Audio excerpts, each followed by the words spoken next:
Hello and welcome to this week's episode of Road to Green, where we discuss sustainability, ESG, and climate issues from our perspective. My name is Caroline and I'm here with Akusio. Caleb. Rebecca. So this week, have you had anything interesting from your sustainability endeavors?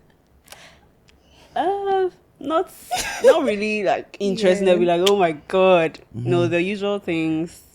Pushing for corporate sustainability. Yay. Okay. Due diligence people. You see you. Okay. Caleb, from your end?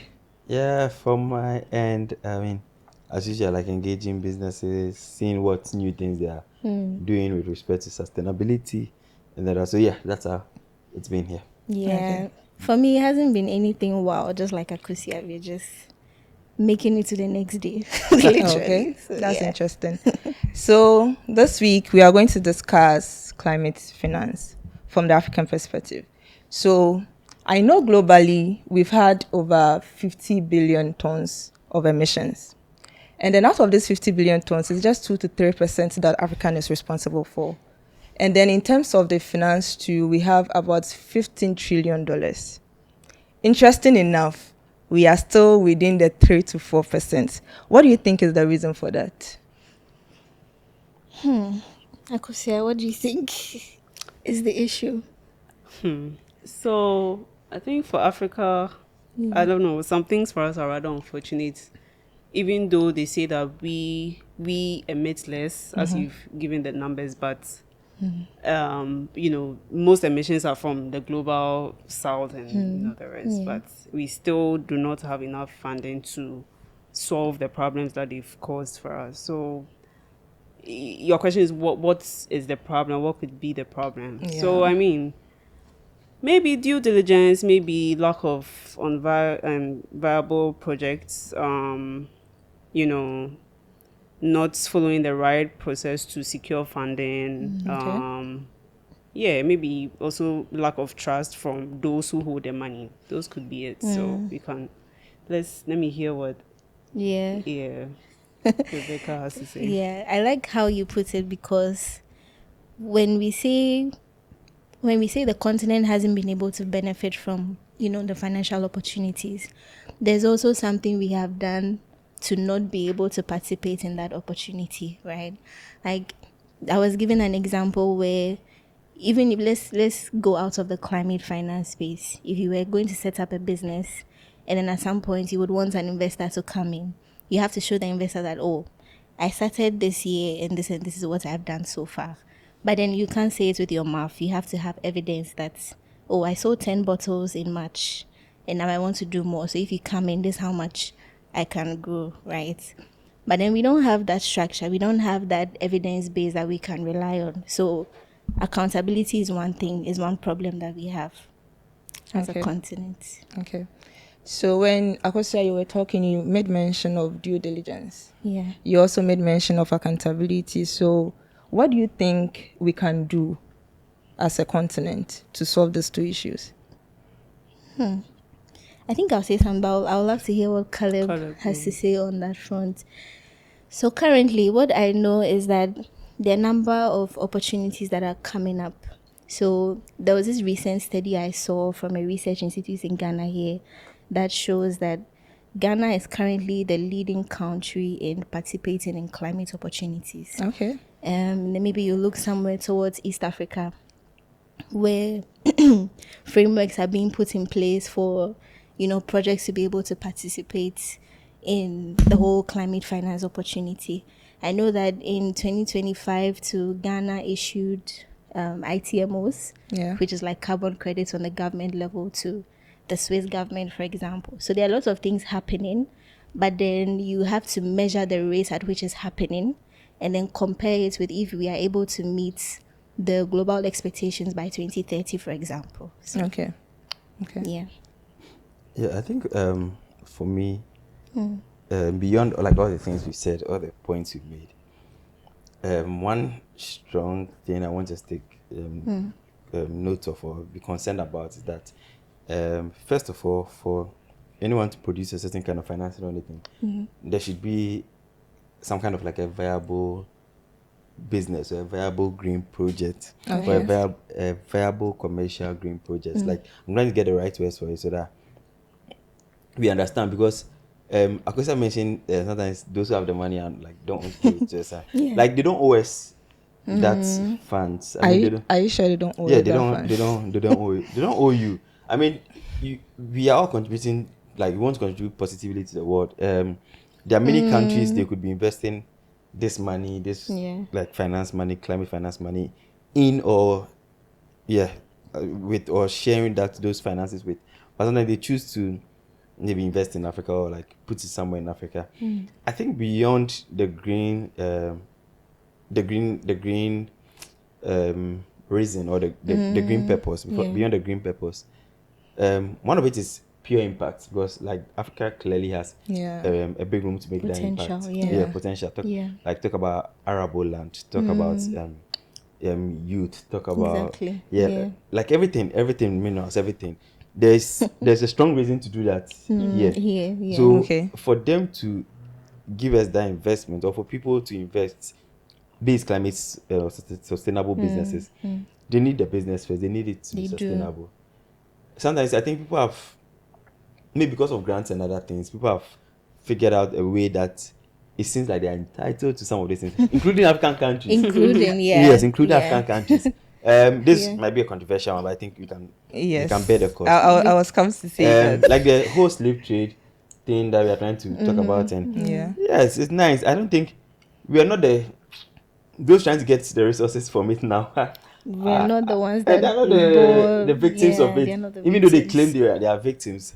But I think they've moved on. Those who we are trying to even get the support from, the monies from, or whatever commissions we want to get from, they are also not the cause of it. They are the receiving end, like they inherited it. So there should be a reasonable case for you to get that support. There should be a reasonable case, whether a country or business. I mean, if probably watch like Dangote's recent interview that has been flying around a lot and all that, like it makes that case clear that we all know. I mean, we contribute less compared to other parts of the world and all that, but for him as a business, they run systems that are like green just for the purpose of the business, not for the purpose of any investor. And I think we have to separate just that consciousness. Exactly. Not because they want to be any funding. They do it for their business. They do it for their business. And I like how he like identified some of the things that we don't necessarily. I mean, he acknowledged that he's producing diesel. First of all, like it's a fossil fuel. Because that came to mind. But in his process, he tries to use like LNG, like gas and all of that things, more cleaner gas basically, to make the process better. Even though he's producing something that he's finding ways to make up for it. So you can realize it's not, the goal is not to please anybody, because if you have to also check, most of his businesses are like, he has like 80% plus shares of almost all his business, some of them 100%. So he doesn't owe anyone the right to do it. I think it's maybe it's time in our chase for climate finance, we prioritize our business first before like we focus on it. Maybe there'll be more to talk about just this. I'm forced to say something. I don't know if I can say it. Go ahead. Go ahead. But what Caleb said, I think is very, very good, because sometimes we like you chase the climate finance or the sustainable finance before you realize that, oh my God, I need to have a sustainable business. That's true. So it means that the whole aim of wanting to be sustainable is to impress the person, the fund investor, you know, really doing it give out the deliverable so that we can get the tranche and all. But then like we are missing the whole point. It is for your people, for your business, for the planet. So and when some of these things happen, what you realize is that some of the businesses end up not being sustainable. Like they don't live long. They don't. So they had a good story, but they don't live long. I mean, a common case is Cocoa from Kenya. Coconut. I mean, Cocoa will be dragged for a long time. If you don't mind, we are not dragging you. You just want to solve the problem for a lot of Africans. So Cocoa had to shut down just because it wasn't a sustainable business. Their operations were run on carbon finance. Exactly. Wow. It wasn't sustainable. And that's like, and their revenue was like their main source of revenue. Interesting. And that's like one aspect of the business. Don't forget, those who are also paying you must appreciate what you are producing. It's true. If it's not like a product that there's clear demand for, or people are not paying because they have pity on you, then you don't have a strong business. So I mean, maybe not Coco type, but I believe for small businesses, if you are watching and interested, like the goal should be produce something valuable, make something people want, some people say. Yeah. And you'll be worth getting the climate finance. I mean, I personally like work with a number of businesses. I've never seen any businesses selected just because there's some climate green innovation. Like that. It hardly. That would be like maybe 1 out of 5, 1 out of 10. Yeah. Even impact investing, they don't look at that. Yeah. That's not the main reason. Yeah, you see a business that you even think is not sustainable or it's not green. But the reason why they are choosing it or they claim they want to make that business green is because it has good fundamentals. Already. Yeah. Yes, he has like good fundamentals. Your systems. Yeah. In place. I think when we jump to the point where you believe just because a business is green, they should have access to a certain bond, finance, or anything. Like they've lost it. They are missing. Yeah. Okay. You've said something really important, so I could even tie it to what we are doing at Fuvante. Because initially when we started, everyone was like, "Oh, you're a woman-led business. It'll be very easy for you to get money. So go for the money, apply, like go." But then when you sit down and then you realize the reason why I actually started. If it was money, like by now, I should have left people in Ghana. I'm sure there are better countries. Exactly. It would have been so easy. But you know that the additional thing is that when you're building on this continent, there's so much effort with which you have to push, especially when you're not just money focused, but you are building an entire infrastructure. There's a way you look at it, right? Yeah. So when you were all speaking, I know we made mention of systems. We made mention of how your business has to make sense. Do you think the whole banking system has effect on it? Because recently we had the 3I Summit. And then it was around the African banking system. The fact that we didn't have centralized banking system.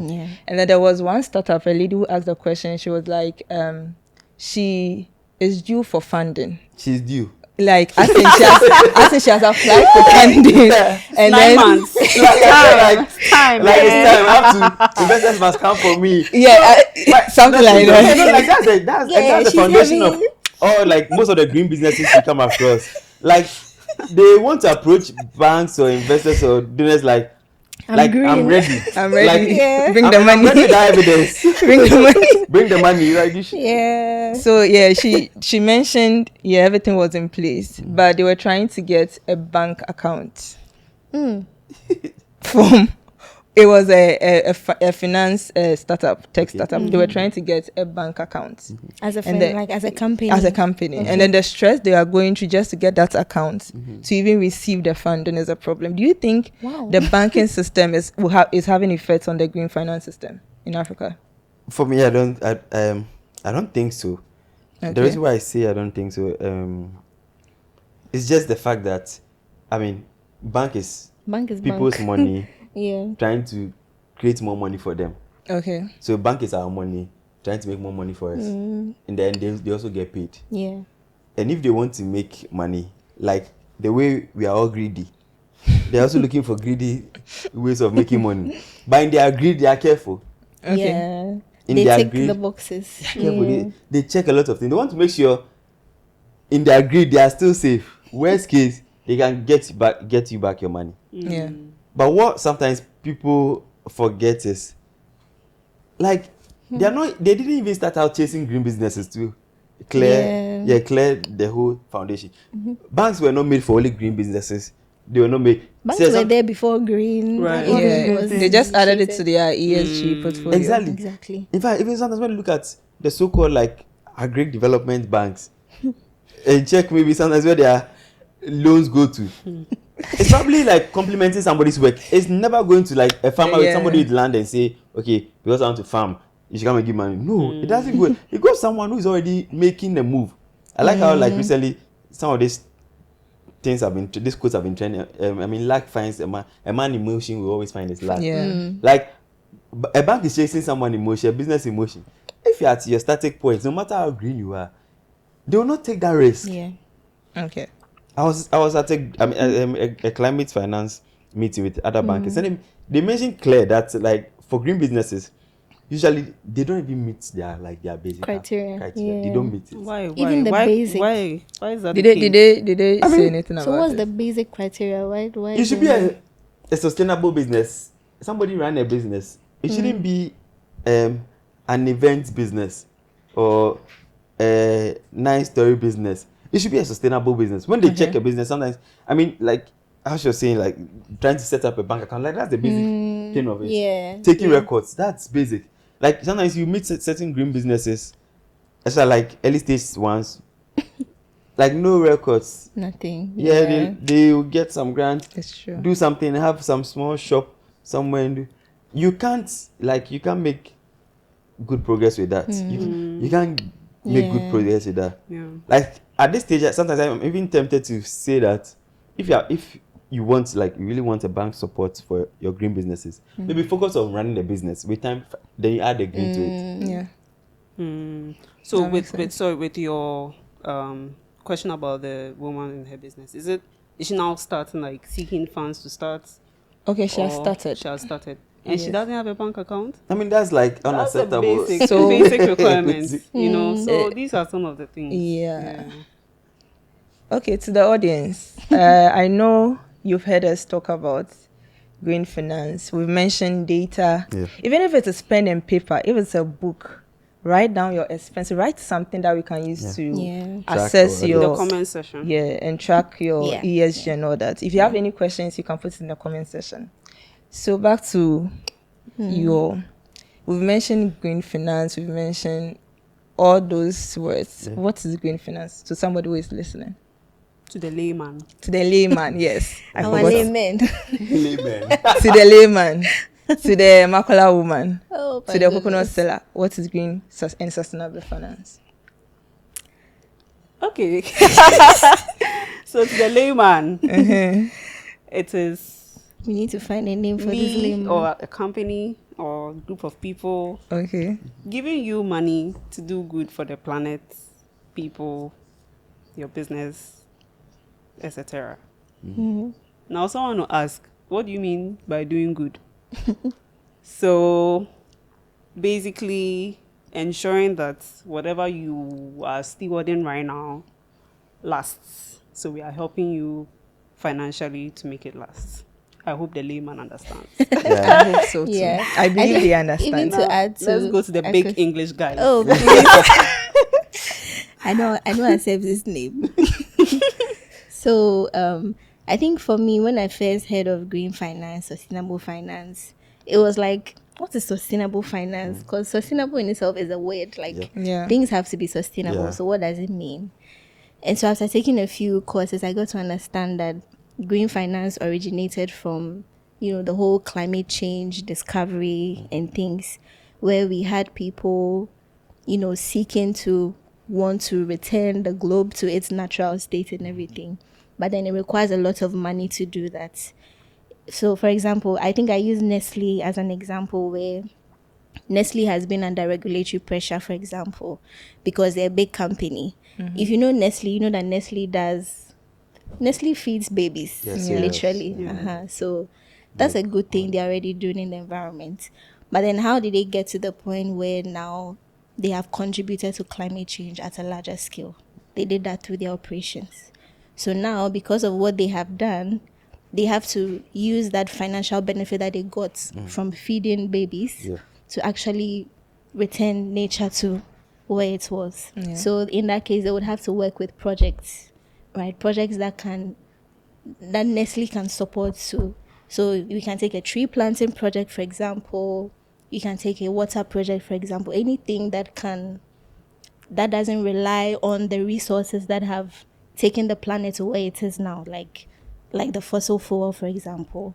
Those are all projects that can benefit from green finance. So, Okay. yeah. So talking about projects, for let's say a fashion house, a fashion designer, the fashion designer is not actively planting trees. He or she is not doing any of those things we see as sustainable. How can that business be sustainable? How can they position themselves to be considered as a green business? I think it mainly boils down to the operations of the company. We know that for fashion businesses they use sewing machines, and the sewing machines they use this oil to do like maintain the machines, for example. Yeah. Perhaps we can classify that as unsustainable. So maybe they would have to find an alternative lubricant, for example. That's one thing to consider. Maybe where they are located to, or maybe how they transport their Raw finished materials. goods to the market. Do they use like an EV car? Do they use a fuel car? I think those are like the basic things, but I'll leave the due diligence. The Just due to add diligence to the boxes, operations yeah. bit, I think I saw this video on Instagram. So I've forgotten. I don't know if it was a business or someone just showcasing her outfit, but basically the outfit that she had, she could style it in so many ways. Like it was this, I think, street dress.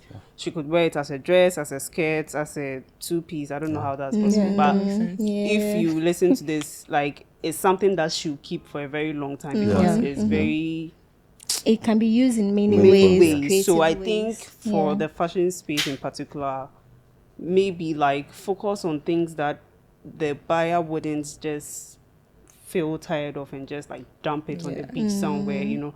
I think the All Foundation is really doing a great job when it comes to like, you know, the second-hand Collecting, clothing yeah. and the Clothing, beach and yeah. everything, because it's crazy. Like if you see the clothes that have been dumped, I'm Dumped, like, yeah. how? Why the beach though? You know, like Exactly. so.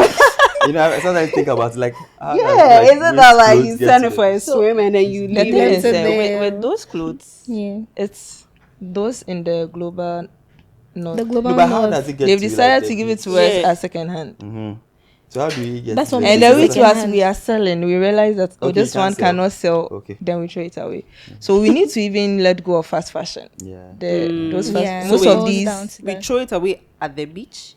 because I don't know where they throw it away. the whole is very expensive to recycle. That's why they ship it down Okay, to like us. like just like the way we find plastic at the beach. I Yes. think that's how. And then in It Ghana, I ends think there. most of our landfills are closer to the beach. Yeah, yeah. Right, right. Most of okay, them are okay. closer Makes to the sense. beach. Yeah, Yeah, but on fair the enough. fashion person, so like in line with like controlling waste, can do like precision cuttings and all that. Yeah. That is like there are machines that can cut it the exact like Measurements. measurements, the style, the shape without like missing a lot of clothes or waste. And also even after getting the waste, like trying to convert in something like Yeah. reusable or anything. Those things are valuable things. Your Yeah. energy source for your factory and all that. I've seen like fashion houses really change, control their energy sources. For one of them that we worked with, about like 90% of their energy was from like solar. Solar. Okay. Yeah, this was a factory with about like 10 staff producing about like hundreds of clothes every month with shops across Wow. like the country. Wow. And like it saved them a lot of costs, it saved them a lot of time, a lot of stress. Yeah, I You see know. the- I know someone would say solar is expensive, but thankfully the government is doing a lot of initiatives. There are initiatives out there that you energy. you get solar. They invest in it, and then it has a way of also subsidizing your ECG fee at the end of the right, month. So when you buy the panels and then you produce the ones you are not able to use, it goes back to the load for grid, the grid for other people to use. So you can look into it as a business and then invest in it too. So yeah, it moves me to the next question. My next question is, where can people find this green and climate finance? Where should they look, and how So I think, should they look for it? I don't know if you get it. Where and how should they look for it? so maybe Yeah. before like I answer that question, I think we also have to acknowledge the various like forms of green finance. Yeah. I think we've not mentioned that because it might not come in like one way. And I'm sure the common way we all know is like grants. Grants, Yeah. yeah. Like, that's the common Because way. grants Yeah. is free. Yes. The yeah. other ones they They are need not to free. yeah. No, even now, grant is not free like that. Okay. I mean, we have to But do ideally you don't policy. have to pay back the Yeah. money. Okay. Yeah. Yes. You pay back in other Yeah, forms. so there are like different forms. One of them Yeah. is the green bonds.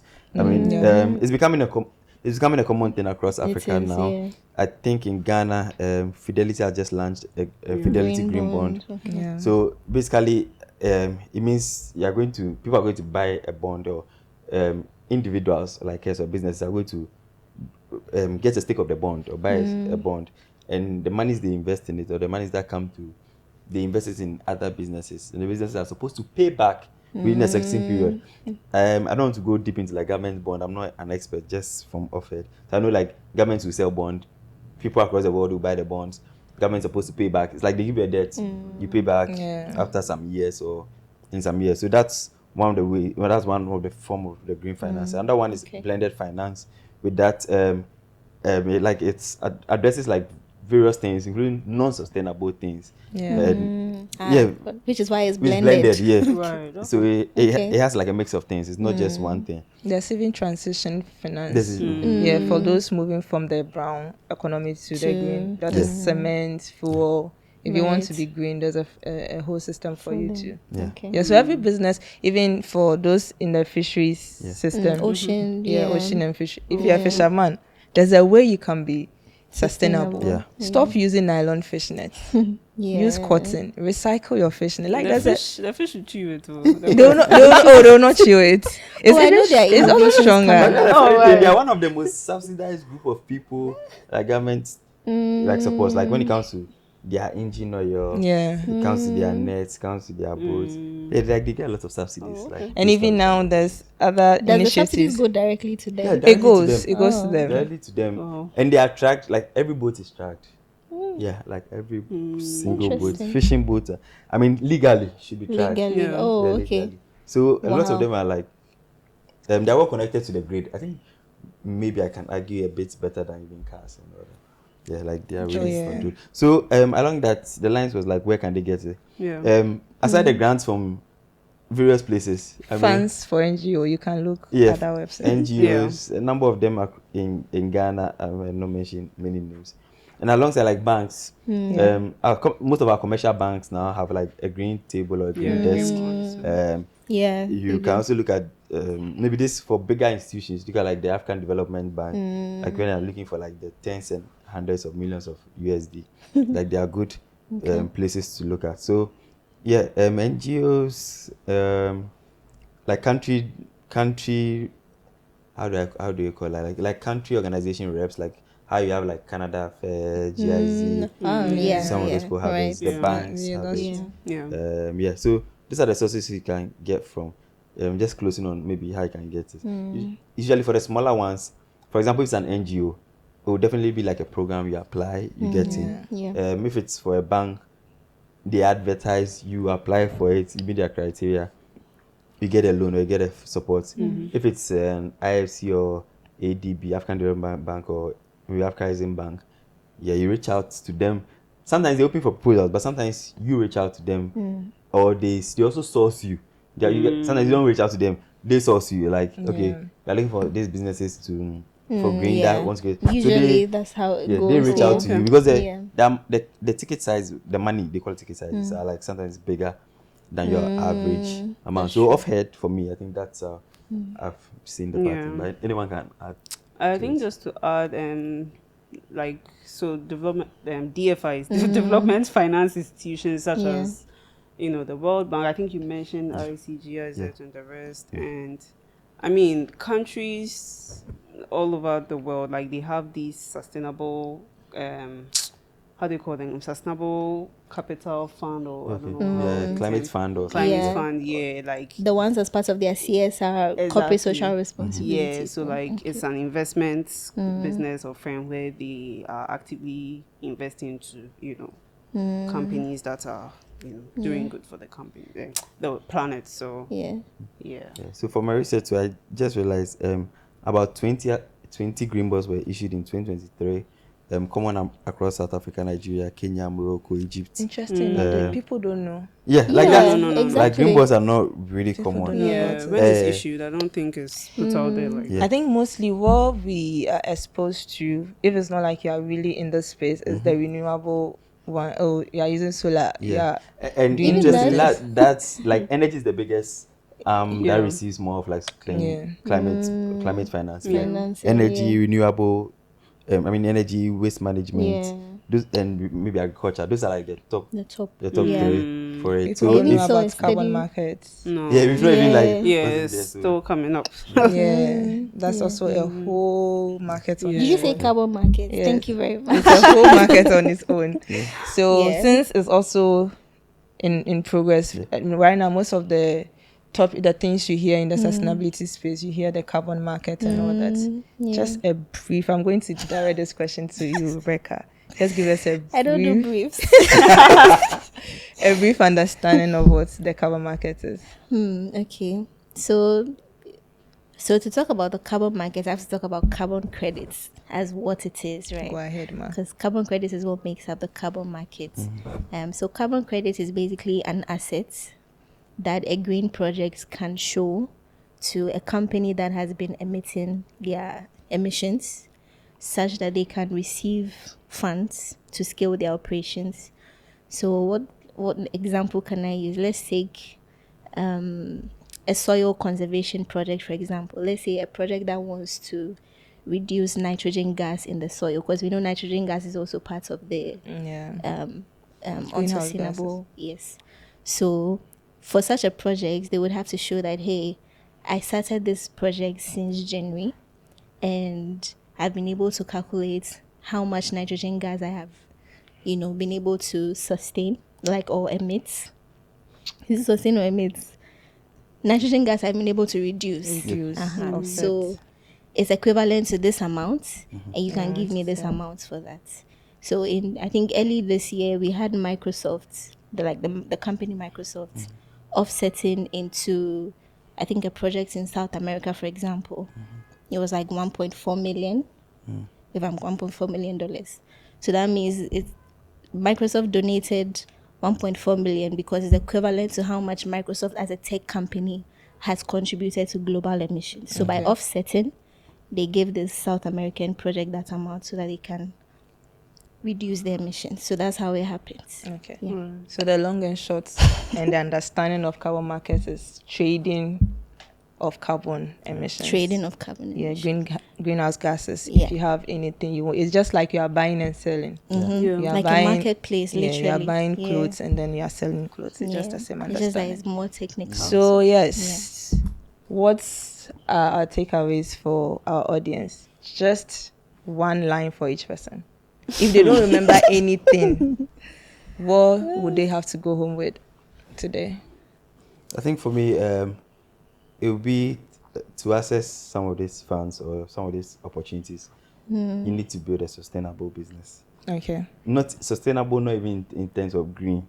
Like As in a business that can last. Business that can last. A business That somebody is revenue. willing to pay for. Yeah. Solving a That's real solving a problem. problem. That's like a potential. No, not potential. Should be doing the thing.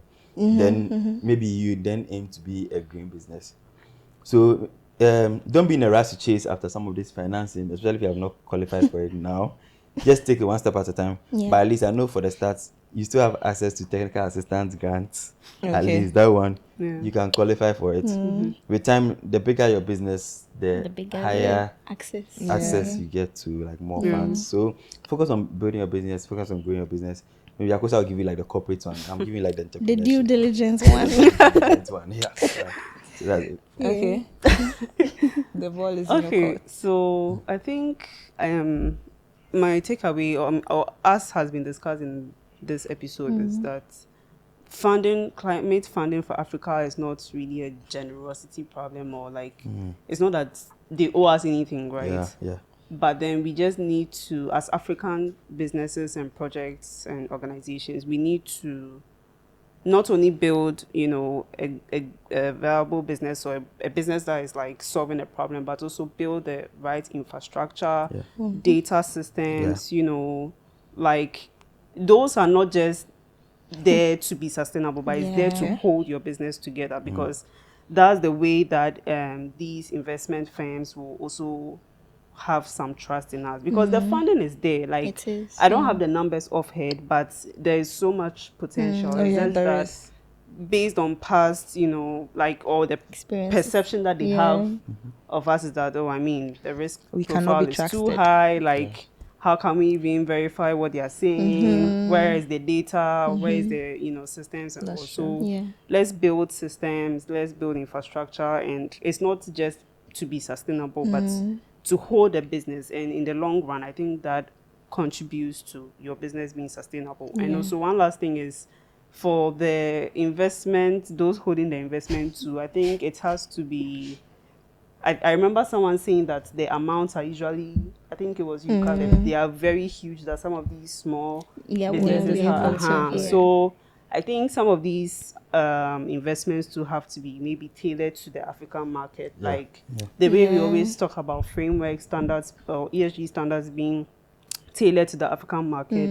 I think the same applies to green financing, because the currency, right? yeah, the currency, especially when it comes to, because these are usually I mean, macro stuff. it's usually like in euros, dollars. So I Right. think it has to be kind of tailored to the African market, because if it's in foreign currency, when you bring it down to, the return because on we investment. make revenue in our local currency, so Exactly. it's like they don't really see The exchange rates and things. so that also, devaluation, inflation. it plays a role. So And that's my one line. That's a million line. I think And that Rebecca, thing has formed a culture with us, actually, because now we compare things to the dollar. Now, dollar no, so like all those things, it has become a culture. Kobe is even benchmark Kobe. with dollar. Yeah, I get that. Exactly. So yes, in short, for this episode, That was Hey, a I one think line. that's No, the that's one line. a one line. Please share your one line. Please share your one line. Yeah. She's offended. Oh my god. I share say one line. Anyway. Okay, so I like to look at things from the legacy. No, take your time Oh and my share. goodness. Don't compress it too much. Okay. Okay. Yeah. So I basically like to look at things from the legacy point, right? Okay. There's a lot that our history has taught us. Like over the course of our history, we've always been giving our value out there because we don't measure it ourselves. Like people come from the global north to tell you this is what you are worth, and then they take it from you. But then if we look at accountability from the point where, hey, I'm doing this for my continent, I'm doing this for the generations that are coming after me, and not just for the financial opportunity I get now, there's a different way we'll look at accountability. Okay. Yeah. Okay. So do it for the generation, not For you. posterity. I like to say Yes. posterity. Posterity. And also make sure you build a sustainable business. Make sure somebody is willing to pay for your business.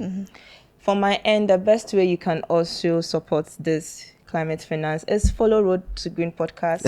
Listen to us on every episode. Share all we with ask. people. Let them understand the topic, because Yeah. yes, knowledge is a way of getting access.